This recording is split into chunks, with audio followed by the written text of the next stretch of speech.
सब कुछ काट सकते हैं हम जीने के लिए, लेकिन तुम ही बताओ कि बिना पंखों को हम उड़ान कैसे भरेंगे। दोस्तों, एक और कहानी लेकर के आए हैं आप सबके बीच।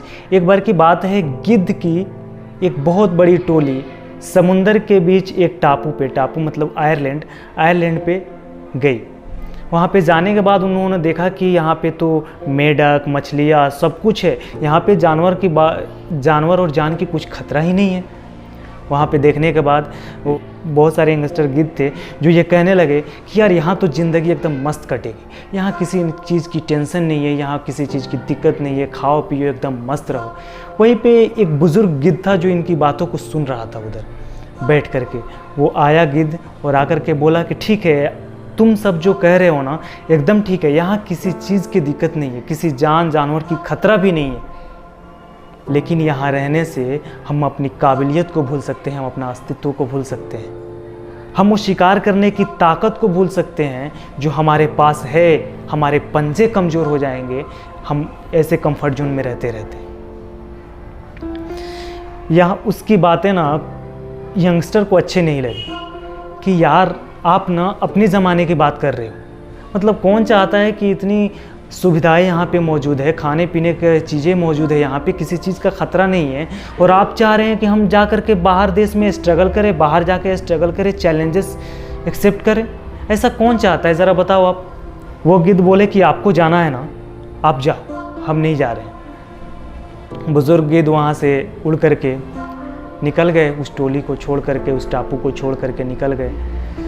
उनकी भी ज़िंदगी गुजर बसर होने लगी, उन लोगों की भी ज़िंदगी गुजर बसर होने लगी। एक दिन याद आया कि कुछ सालों बाद, कुछ महीनों बाद याद आया बुज़ुर्ग गिद्ध को कि क्यों ना उस टापू पे चलकर हम देखते हैं कि उन लोगों की मामलात क्या है, हालात क्या है। वो उड़ते उड़ते उस टापू पे पहुँचे। टापू पे पहुँचने के बाद देख रहे हैं कि वहाँ का माहौल ही चेंज है।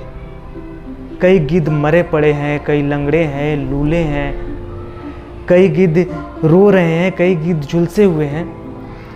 वहाँ पे पहुँचने के बाद वो पूछे कि आखिर यहाँ पे हुआ क्या है और इस तरह का माहौल बना क्यों है।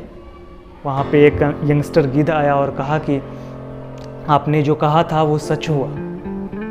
कुछ दिनों तक तो सब कुछ ठीक चलता रहा, हम लोग खाते रहे, पीते रहे, सब कुछ ठीक चलता रहा, लेकिन यहाँ के जंगली जानवरों को ऐसा लगा जब कि हम अपना डिफेंस करना भूल गए हैं, अपना शिकार करना भूल गए हैं, अपना बचाव करना भूल गए हैं, तो उन लोगों ने हम पे अटैक करना शुरू किया। और हम पे अटैक करना जब शुरू किया तो हमारे पंजे इतने कमज़ोर हो गए थे कि हम अपने आप को बचा भी नहीं पा रहे थे, हम अपने आप को बचा भी नहीं पा रहे। दोस्तों, यही होता है हमारे साथ ज़िंदगी में कि हम कभी कभी ना इतने कंफर्ट जोन में चले जाते हैं कि वहाँ से निकलने का मन नहीं करता है, लेकिन कहीं ना कहीं अंदर ही अंदर हम अपने अस्तित्व को, अपनी काबिलियत को भूलते चले जाते हैं। कंफर्ट जोन ठीक है, एक हद तक ठीक है, आदमी पैसा कमाता है कंफर्टेबल ज़िंदगी के लिए ही, लेकिन वैसे भी कंफर्टेबल ज़िंदगी नहीं जीनी चाहिए जो आपकी काबिलियत, आपकी मजबूती, आपकी ताकत को छीन ले। आपको ये कहानी कैसी लगी आप कमेंट सेक्शन में ज़रूर बताएं। अगर पसंद आया हो तो लाइक करें, सब्सक्राइब करें हमारे चैनल को। तब तक के लिए इतना ही, मिलते हैं अगले कहानी में। शुक्रिया।